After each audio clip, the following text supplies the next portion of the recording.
Finance তো দারুণ বিষয়, তোমার এটা আমাকে আগে পড়তে বলা উচিত ছিল। হুম। একটা কথা বলো, তুমি সবসময় বলো তোমার টাকাকে তুমি আরো বেশি বাড়াতে পারো, আজই মিউচুয়াল ফান্ডে ইনভেস্ট করো। আমি তোর মানেটাই বুঝতে পারি না। তুই একটা কথা বল, পৃথিবীর অষ্টম আশ্চর্যটা কি? পৃথিবীতে মাত্র 7টাই আশ্চর্য জিনিস আছে। সুবু, তোমার কাছ থেকে এটা আশা করিনি। একজন অতি বুদ্ধিমান লোক এই অষ্টম আশ্চর্য জিনিসটা আবিষ্কার করেছিলেন, যা হলো কম্পাউন্ডিং, যার সাহায্যে তোমার টাকা আরো টাকা রোজগার করতে পারে। এই কম্পাউন্ডিং ব্যাপারটা কি?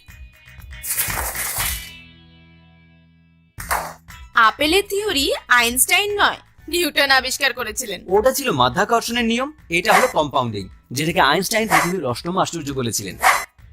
এই আপেলটাকে তুই নিজের প্রারম্ভিক ইনভেস্টমেন্ট ভাব, এর বীজগুলো আবার ইনভেস্ট কর, যাতে যখন সেই গাছ বড় হবে তখন তুই আরো আপেল পাবি। আর তাকেই আমরা বলে থাকি ইনভেস্টমেন্টের ফল।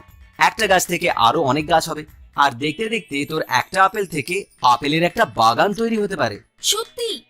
একটা আপেল থেকে?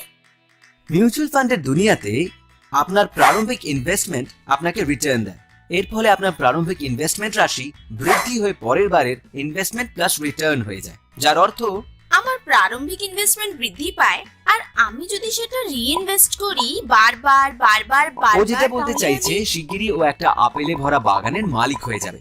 একেই আসলে আইনস্টাইন পৃথিবীর অষ্টম আশ্চর্য বলেছিলেন। এই পাওয়ার অফ কম্পাউন্ডিং তখনই কাজ করে যখন আপনি আপনার রিটার্নকে আবার ইনভেস্ট করেন আপনার প্রারম্ভিক ইনভেস্টমেন্টের সাথে। আজই আপনার টাকাকে মিউচুয়াল ফান্ডের মাধ্যমে পাওয়ার অফ কম্পাউন্ডিং এর সাহায্যে আরো টাকা রোজগারের অনুমতি দিন। মনে রাখবেন, যত বেশি দিন পর্যন্ত আপনি ইনভেস্টেড থাকবেন তত বেশি আপনার ইনভেস্টমেন্টের মূল্য বাড়তে পারে। যেমনটা আমি সবসময় বলি, মিউচুয়াল ফান্ডস একদম ঠিক।